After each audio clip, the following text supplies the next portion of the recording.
All right, so welcome to this deep dive. And this one, we're going to be focusing on something that I think has always captivated us. Yeah. Telepathic communication, Hmm. especially around, death or moments of really intense emotion. Right. And and our guide for this journey is going to be this really interesting book published back in 1899, Wow. Okay. filled with firsthand accounts of all these unexplained events. So it's not like this is something that's just, a recent thing. Yeah. This has been going on for over a century. Right? People have been, grappling with these mysteries. So let's dive in. Let's see what patterns we can uncover. Okay. So this book starts off in a really interesting way. Yeah? It challenges both extreme skepticism and an unquestioning belief, Yeah. and really reminds us that a balanced approach is key, when we're looking at these extraordinary claims. Yeah, I noticed that right away. Yeah. It's like the book is kind of like, urging us to be critical thinkers, but also Mhm. stay open, Yeah. Right. to possibilities. Absolutely. In fact, they even share some compelling historical examples of how both blind faith and rigid skepticism have sometimes hindered scientific progress. Yes, exactly. Yeah. It's sort of a cautionary tale against clinging too tightly to our existing paradigms. Right. And for instance, they mention, how scientists initially ridiculed the idea of meteorites, Right. Right. stones falling from the sky, Yeah. simply because it didn't fit their understanding of the universe at that time. And who could forget, the skepticism surrounding gaslight. Oh, right. Yeah. The concept of a lamp burning without a wick Yeah. was simply inconceivable Yeah. to many at the time. It's a reminder that what seems absurd in one era can become commonplace in another. Exactly, exactly. And so then the book kind of shifts gears a little bit Yeah. and dives headfirst into accounts of what might be telepathic communication surrounding death. Yeah. These are, stories of individuals receiving messages or impressions from loved ones right at the moment of their passing. Some of these accounts are incredibly detailed and emotionally charged. One that really struck me was about a woman who was getting dressed and suddenly heard her nephew's voice Wow. saying very clearly, "I am quite dead," Mhm. and then later learned he had died at that exact moment, miles away. Oh, wow. Uh, Yeah, the book is filled with similar narratives. A man traveling hears his name called out repeatedly, wow. only to discover his daughter had a fatal hemorrhage at that same time. Another account involves a prisoner who hears tapping on his table, Right. right when his friend who had promised to contact him upon death is executed. Wow. And these stories raise the fundamental question, is this simply an eerie coincidence? Or is there a deeper connection at play? My mind immediately jumps to, all sorts of possible explanations. Yeah. Chance, hallucinations, maybe even suggestion. Could any of those be at work here? So the book tackles each of these possibilities Right. head on, devoting a considerable amount of space to dissecting, the likelihood of chance, hallucination, Yeah. and suggestion as contributing factors. Okay, let's unpack these one by one. What about chance? Okay, so Could these events simply be statistically improbable, but Yeah. ultimately random occurrences? the book addresses this through the analogy of repeatedly drawing a specific card from a deck. Okay. Right. The odds of that happening by pure chance are astronomical. Yeah. And it argues that while chance certainly exists, Yeah. it's statistically unlikely to explain the specificity and emotional resonance of many of these accounts, especially when they occur repeatedly. So while chance can't be completely ruled out, Mm-hmm. it seems less likely Right. as the experiences become more detailed and emotionally charged. Right. As the details and emotional intensity increase. Yeah. But some people might still cling to that explanation, right? Absolutely. Yeah. There will always be those who prefer the comfort of familiar explanations, Right. even when confronted with seemingly inexplicable events. Okay, that makes sense. Now, let's consider hallucinations. Okay. Could grief or anticipation trigger these kinds of experiences, especially around death? Yeah. After all, our minds are capable of creating incredibly vivid perceptions, even when they're not rooted in objective reality. Right. Right. So the book delves into fascinating examples of hallucinations. Yeah. Some triggered by specific events or heightened emotional states. Yeah. And there's an account of a man who, after a heated argument, sees a figure of death. Wow. And later, he starts experiencing visions of both friends and strangers, Right. blurring the lines between what's real Yeah. and what's perceived. So could these death-related experiences be hallucinations fueled by intense emotions, particularly grief or even the anticipation of loss? The book acknowledges this possibility, Right. highlighting the challenge of definitively separating hallucination from, you know, genuine psychic phenomena in some cases. This is where things start to get really intriguing. Mm-hmm. What about suggestion? We know the power of the mind is undeniable. Mm-hmm. Could some of these experiences be a form of unconscious suggestion, perhaps stemming from beliefs or expectations about the afterlife? So the book ventures into the realm of hypnotism and somnambulism, Okay. showcasing their potential to influence perception and experience. Right. And it even cites cases where researchers successfully implanted specific images and actions in hypnotized subjects. Really? Yeah. Wow. And one particular striking example involves a hypnotized woman accurately describing the contents of a room she had never physically been in. Wait, really? That's incredible. So are you saying that some of these telepathic communications could be explained by hypnotic suggestion, even if it's not intentionally induced by someone else? It's a compelling thought, isn't it? Yeah. And the book certainly explores that avenue. However, it also points out that many of these experiences occur spontaneously without a hypnotist present. Right. So if no one is actively influencing their mind, where is this information coming from? Okay, my head is spinning. Yeah. We've got chance, hallucination, suggestion. Is there a unifying thread here? Mm-hmm. Are we any closer to understanding these phenomena after considering these alternative explanations? Well, while those explanations offer some possible insights, the book ultimately suggests that something more might be at play. Okay. It proposes that a psychic force operates beyond our current scientific understanding. A psychic force. That's a really intriguing concept. So what exactly is this force, and how might it explain these seemingly impossible connections? Yeah, the book doesn't offer like a concrete definition, Right. but it explores the idea that this force could be a form of energy or a field of consciousness that connects us all. You know, it's like an invisible web that links our minds, allowing for the transmission of thoughts and emotions across distances. It's almost like, we're all tuned into the same radio frequency. Right. But instead of sound waves, it's thoughts and emotions that are being transmitted and received. Mm-hmm.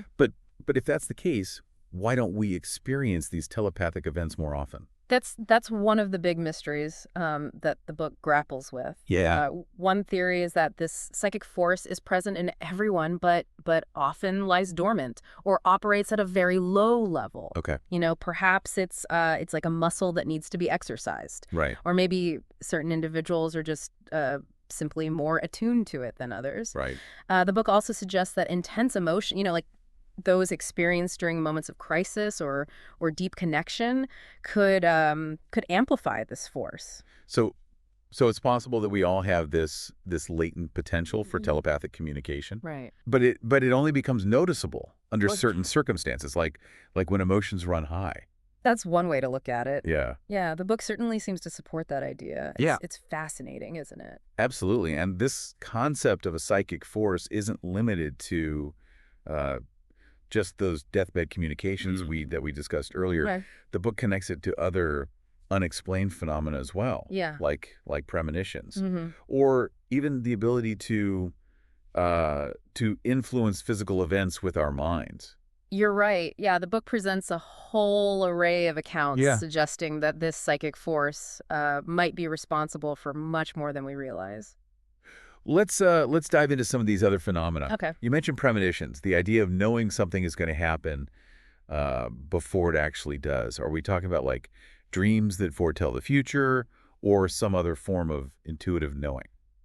Yeah, the book explores a range of experiences that could be classified as premonitions. There are stories of vivid dreams that accurately predict future events, sometimes in startling detail. Right. There are also instances where people experience a sudden and inexplicable sense of foreboding Right. or anticipation Yeah. that turns out to be connected to an actual future event. Some people might dismiss these as mere coincidence, but the book argues that the frequency and accuracy of some of these premonitions are difficult to explain away through chance alone. It's true, yeah. There are cases where the details of a precognitive dream or a feeling align so perfectly with a real life event Right. that it seems to defy the boundaries of what we consider possible. Could you share a particularly compelling example from the book? There's one case about a woman who had a vivid dream of her husband being injured in a carriage accident. Okay. And in her dream, she saw the entire event unfold. Wow. With incredible clarity, the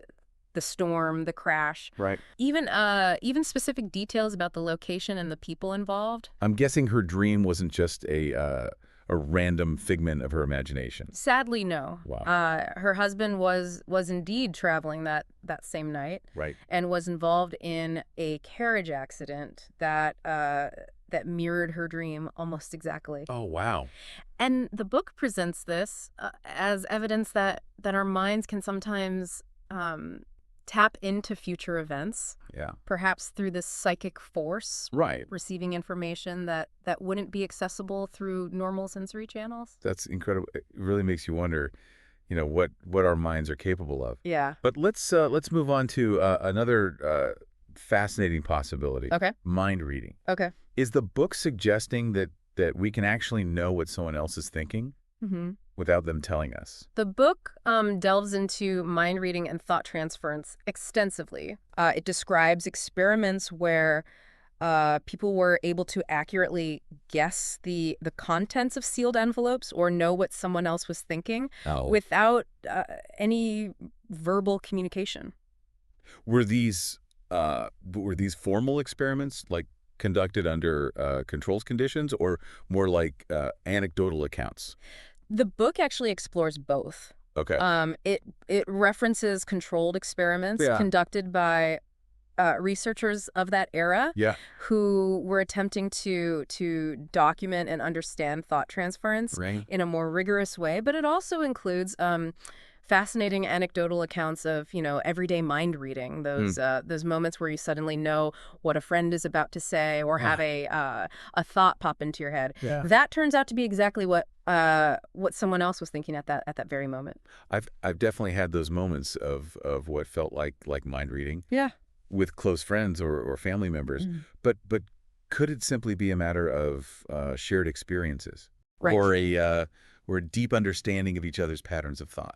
That's a valid point, and the book acknowledges that some instances of apparent mind reading could be explained by coincidence, subtle cues we pick up on subconsciously, or a strong intuitive connection built over time. Right, but you're saying the book also presents evidence that suggests something more profound might be happening. Exactly. Yeah. The book argues that the sheer frequency and accuracy of some of these mind-reading experiences, especially those that occur between people who are not close or familiar with each other, point to a deeper phenomenon at work. Perhaps our minds are constantly transmitting and receiving information on a level we're not even consciously aware of. Yeah. And if that's the case, it opens up a whole new realm of possibilities. Yeah. The book even touches on the idea that our minds might be capable of influencing physical events. Right. Are we talking about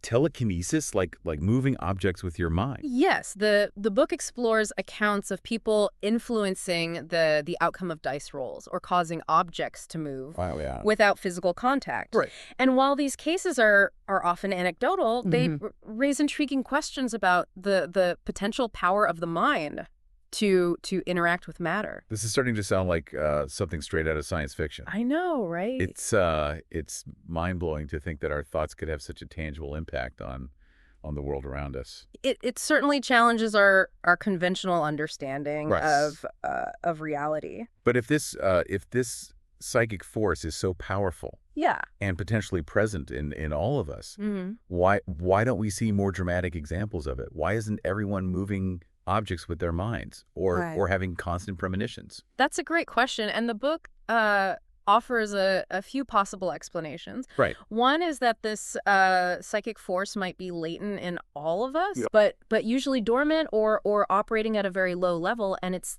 possible that emotional intensity Yeah. acts as a catalyst, Right. amplifying the effects of this force. So it's like we all have this incredible potential within us, but it only becomes apparent under certain conditions. Right. Or perhaps with deliberate cultivation. That's a pretty empowering thought, isn't it? It certainly is. And the book seems to encourage us to pay attention to those intuitive flashes, you know, those moments of synchronicity and those seemingly impossible connections that might be glimpses into this deeper realm of consciousness. This makes me think about all those times I've had a strong gut feeling about something or felt inexplicably drawn to a particular decision. Right. Could those be expressions of this psychic force at work?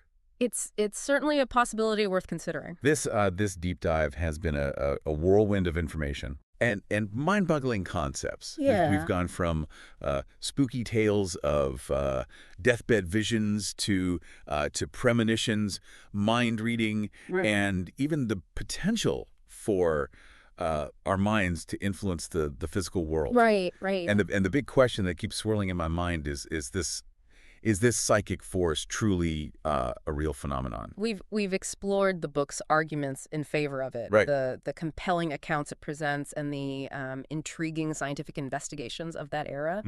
But we've also, acknowledged the need for critical analysis, recognizing the possibility of alternative explanations. So where do we go from here? Yeah. How do we reconcile the scientific skepticism with this deep human yearning for something beyond the ordinary? That's the challenge and the beauty of exploring the unknown. Right. And I think the book encourages us to continue the quest for understanding, to remain open to new discoveries, and perhaps even to cultivate our own psychic awearness.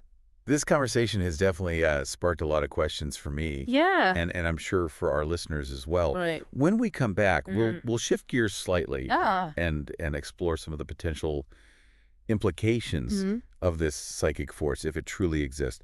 What does it mean for our understanding of free will, responsibility, and the very nature of human consciousness? Wow. So if this psychic force is real, it really has the potential to completely upend our understanding of ourselves and the world around us. Right. And it raises some pretty profound questions, especially when it comes to concepts like privacy, free will, and even the nature of consciousness itself. It's true. The implications are far-reaching, touching on some of the most fundamental aspects of the human experience.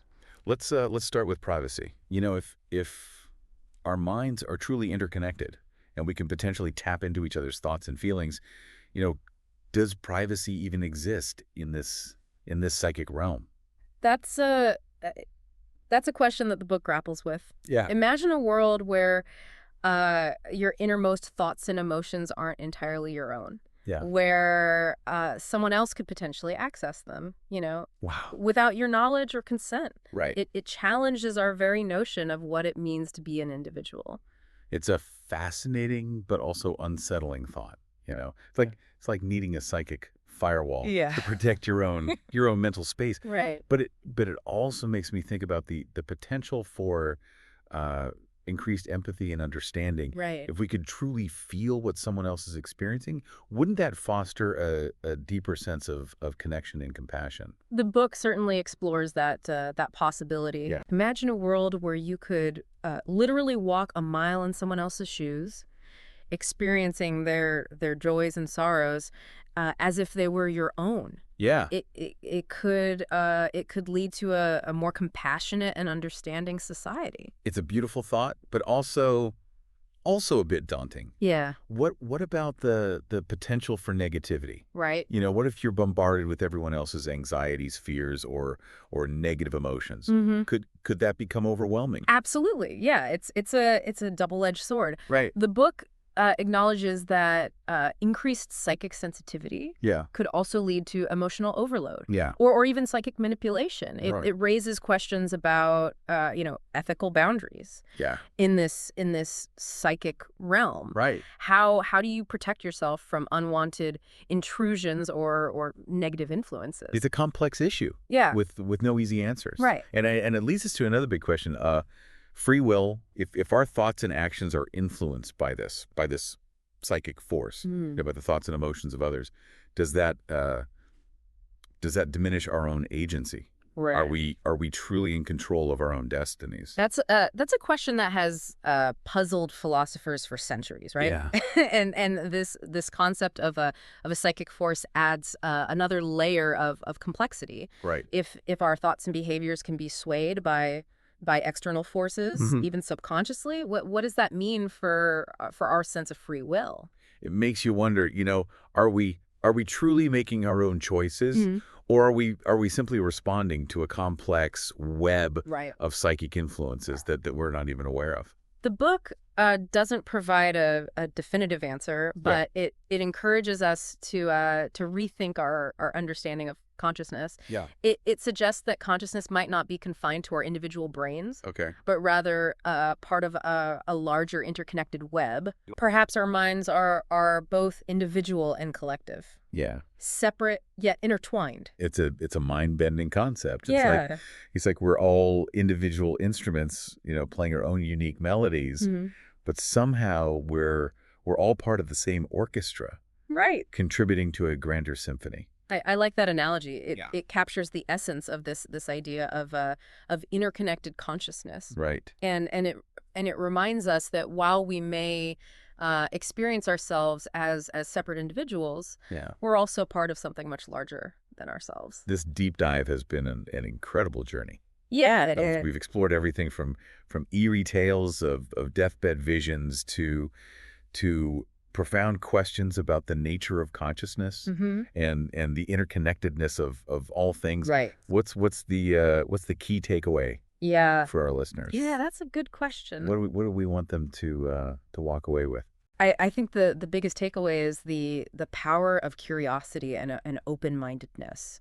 The book reminds us that there's still so much we don't know about the world, about ourselves, and about the potential of the human mind. It encourages us to embrace the unknown, to question our assumptions, and to keep exploring the mysteries that lie beyond the realm of our current understanding. Exactly. And who knows, perhaps by acknowledging the possibility of this psychic force, by tuning into our own intuition and those subtle connections between minds, we might start to unlock some of the universe's greatest secrets.